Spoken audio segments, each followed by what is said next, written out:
El rey, mi señora. El rey. Tu destino está escrito y no puedes escapar a él. ¿Cuánto te he echado de menos, hijo mío? Un día este reino será tuyo. Gracias, padre. Mi rey.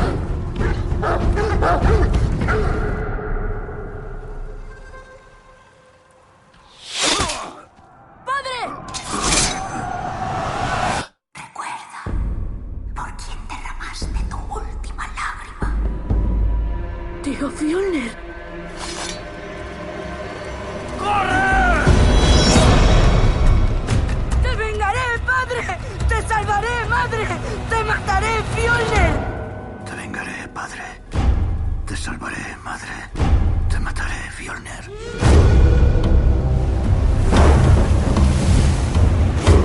¿Qué te ha traído a esta tierra infernal? Recuperar lo que me fue robado. ¿Qué te robaron?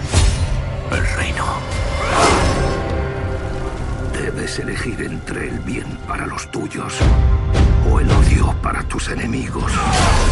Tu fuerza quebranta los huesos de los hombres. Mi ingenio quebranta sus mentes.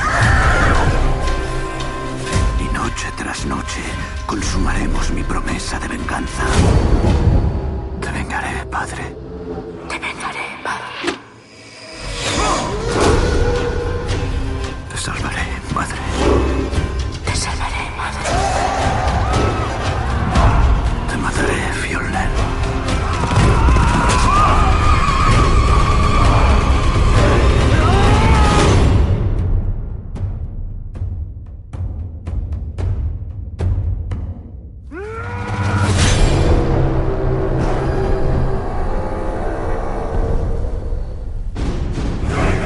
Esta semana vamos a hablaros en el NH Críticas de The Northman, El hombre del norte, la última película del director Robert Eggers y que tanto dio que hablar en las primeras semanas de estreno internacional debido a la mala taquilla, entre comillas, podríamos decirle así, que obtuvo en unos 10 u 11 países.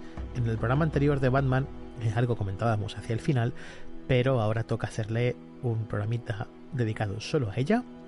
Ya sabéis, como gusta hacerlo aquí en el NH Críticas, sin spoilers, sin nada que os destripe la trama por completo, aunque cuando os demos algunas referencias posteriores al relato original en el que se basa este film, pues ya vosotros mismos, si sois bastante hábiles, podréis entender cuál es el resumen de la peli.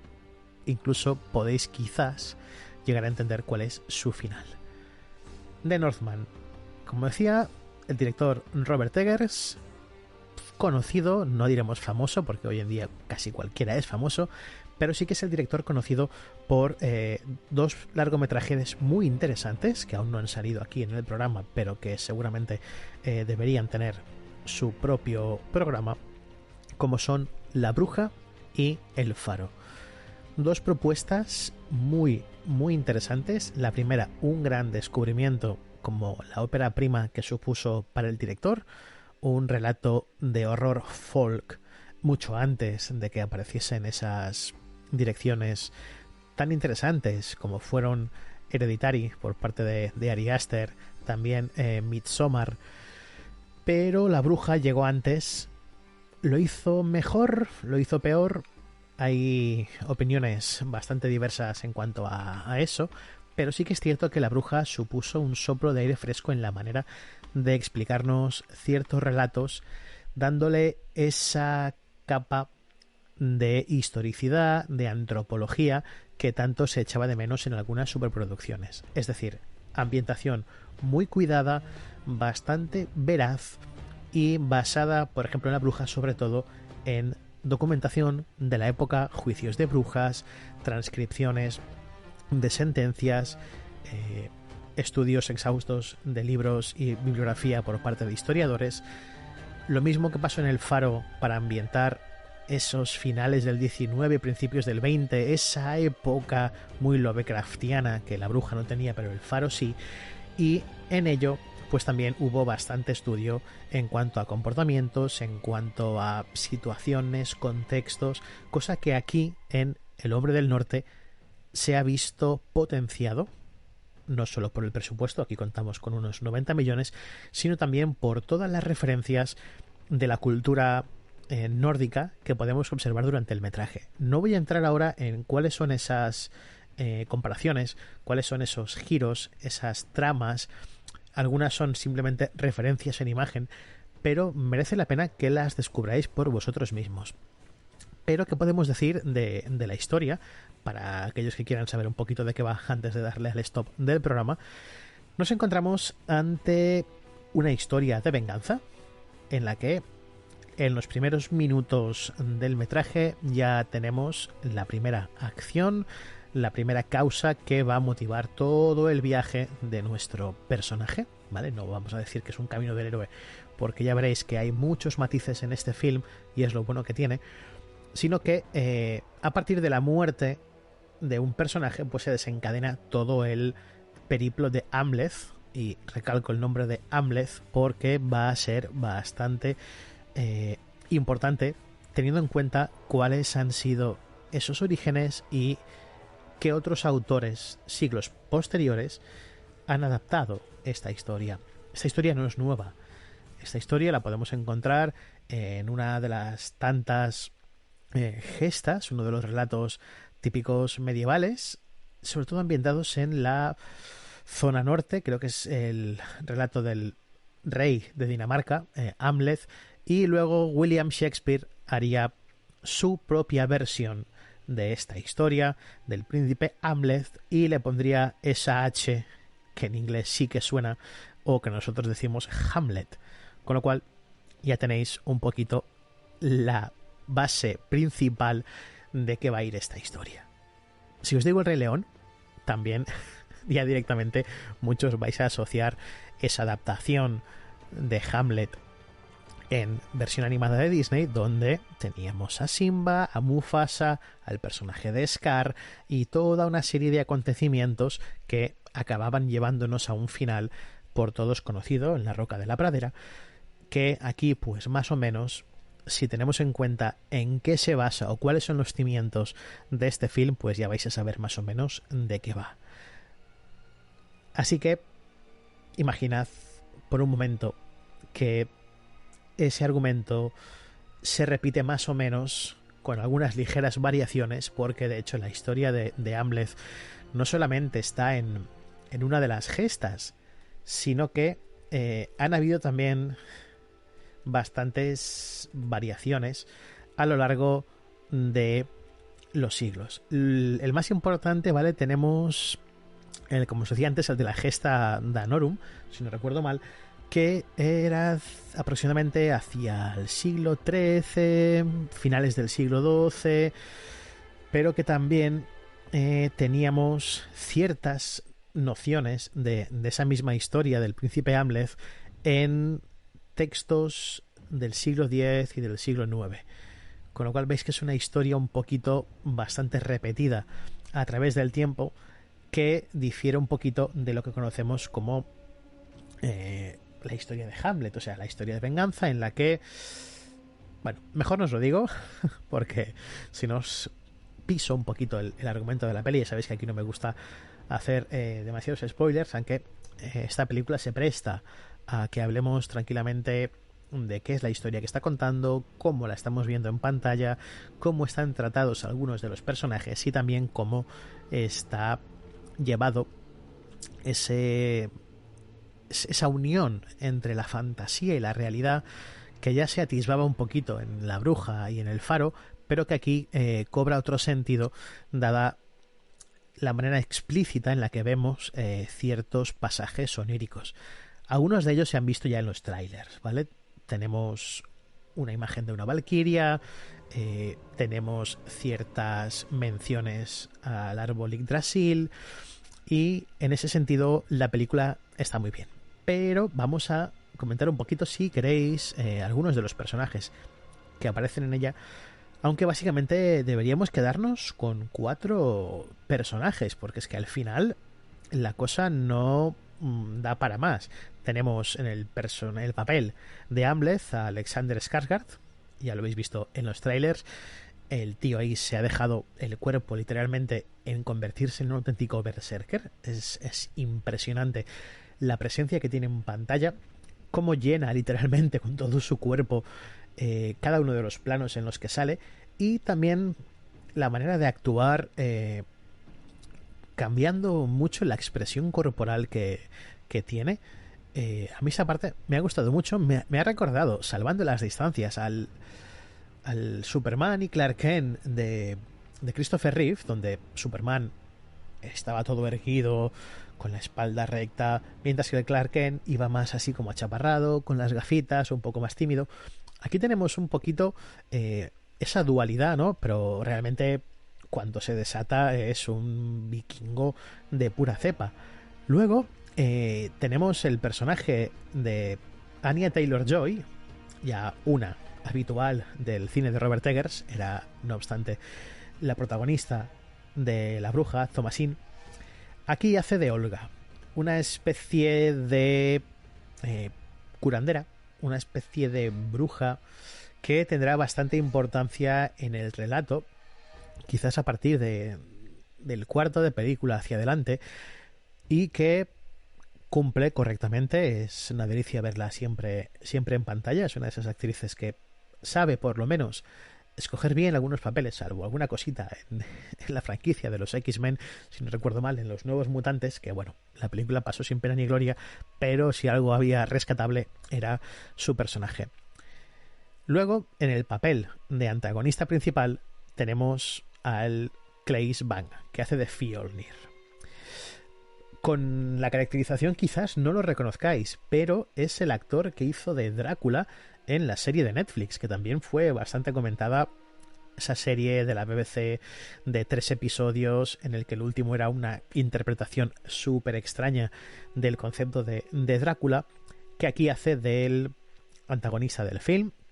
Y luego cabría destacar como personajes importantes a Nicole Kidman, la reina Gudrun, la madre de Hamlet, que es uno de los personajes que al principio lo vemos de una manera, pero a medida que avanza el film te llega a sorprender realmente algunas de las revelaciones que nos cuenta, y el papel de Nicole Kidman aquí creo que también está muy muy bien llevado. La señora lo hace espectacular. Y luego, con menos metraje, pero también igualmente importante, ya que es el punto desencadenante de toda la trama de Hamlet, tenemos a Ethan Hawke, muy de moda por ser Arthur Harrow en Caballero Luna. Aquí tenemos al personaje del rey Aurbandil, el rey cuervo de guerra, que es el padre de Hamlet. Es el que al principio del film morirá, vamos a dejarlo así, y esto desencadena toda la trama de venganza de Hamlet hacia otros personajes. Luego por ahí, como personajes secundarios, aunque siempre es un gusto verlo en pantalla, tenemos a Willem Dafoe, que hace de Heimir el Loco. Y es un personaje que no aparece mucho en el film de manera presencial, pero sí que tiene una presencia, un saber estar en pantalla que realmente le viene al pelo. Y también es la segunda vez que repite con Robert Eggers después de El Faro, donde hace una interpretación espectacular, donde prácticamente se mide de tú a tú con Robert Pattinson. O sea, los dos ahí están espectaculares en ese film de Robert Eggers. Y aquí tenemos pues una pequeñita aparición del típico loco del pueblo, pero que a su vez es un sabio, y nos dará bastantes escenitas muy muy bien llevadas. Y luego aparecen algunos personajes mucho más secundarios que prácticamente no tienen peso alguno en la trama. Estos básicamente son los personajes alrededor de los que gira la historia del Hombre del Norte, y no tendríamos mucho más que decir en cuanto a personajes y guión. Pero sí que hay algo que me gustaría destacar del film, y por el que creo que vale mucho la pena acercarse, sabiendo solamente que es una proto-versión de Hamlet, ¿vale? Tened en cuenta que Hamlet, o sea, que esta película no se basa en los Hamlets que hemos visto, sino que Hamlet se basa en la historia original de la que bebe este film.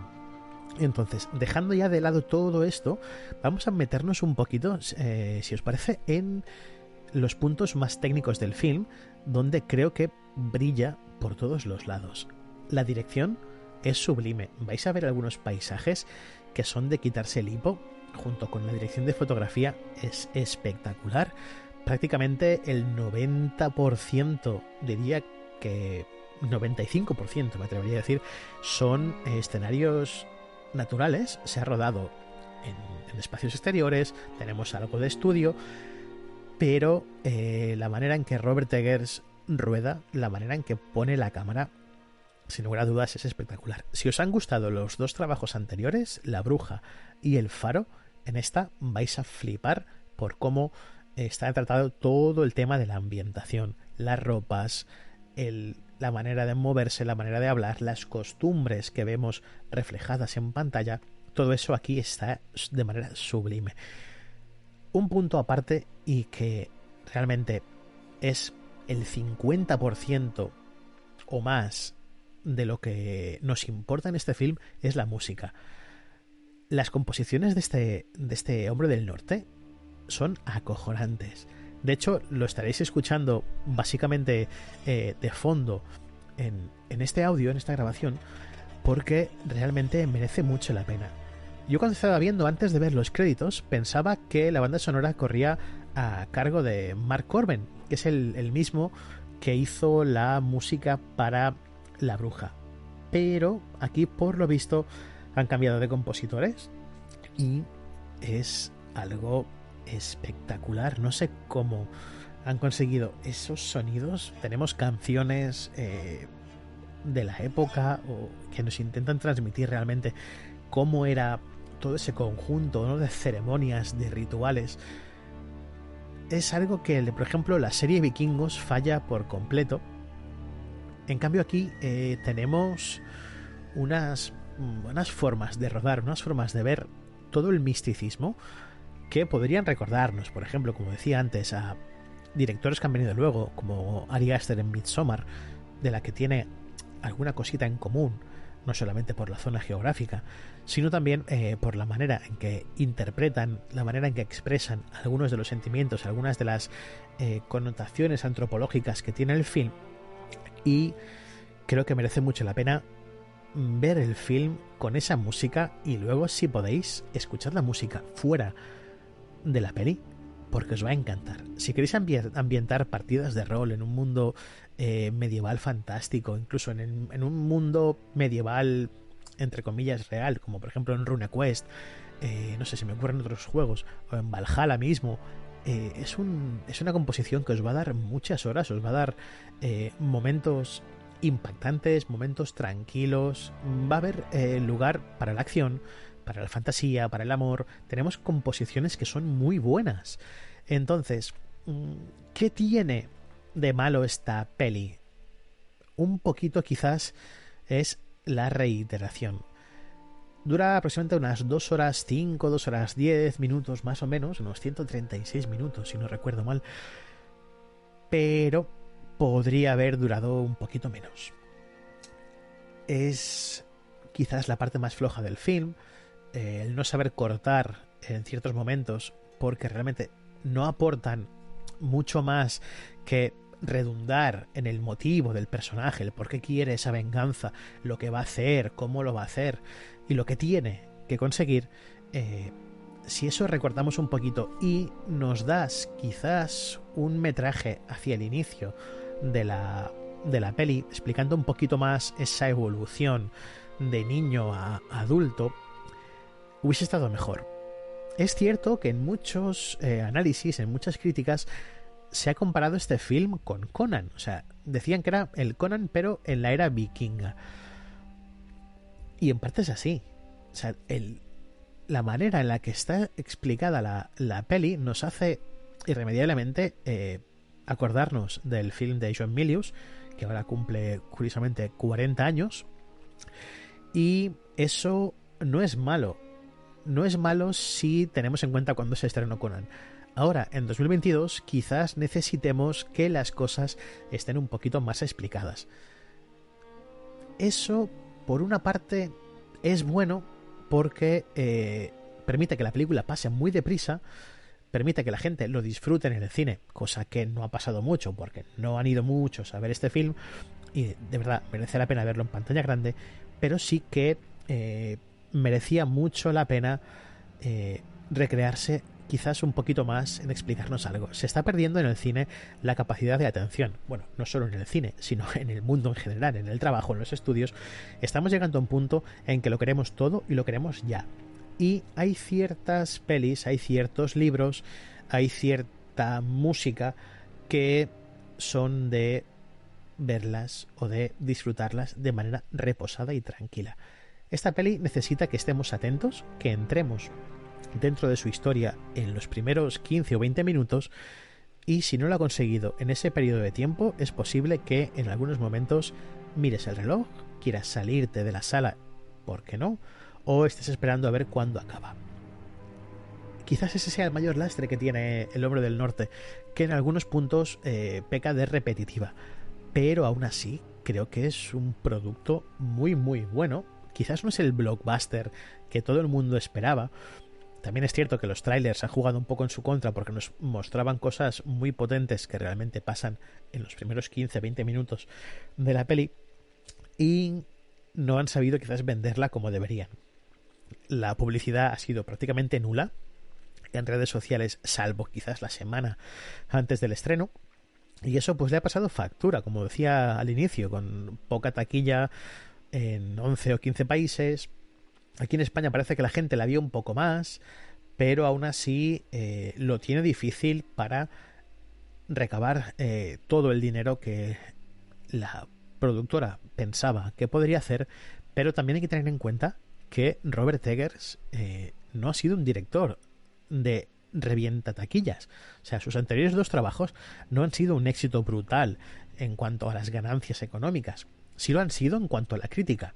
La Bruja ganó varios premios en festivales. En cuanto a la crítica, la puso muy bien. Es una película casi de culto. El Faro, menos éxito quizás que La Bruja, mejor en cuanto a la dirección, yo no lo creo, pero sí que era una manera muy continuista, una pequeña manera de evolucionar en cuanto al cine de Robert Eggers, que conseguía una ambientación, conseguía una dirección de actores espectacular, cosa que quizás en El Hombre del Norte, cuando lo veáis, veréis que algunos actores quizás estén un poco sobreactuados, aunque bueno, también en ciertos momentos es algo normal teniendo en cuenta la situación que se produce en pantalla, pero aún así es un film que merecía mucho la pena verse en cine.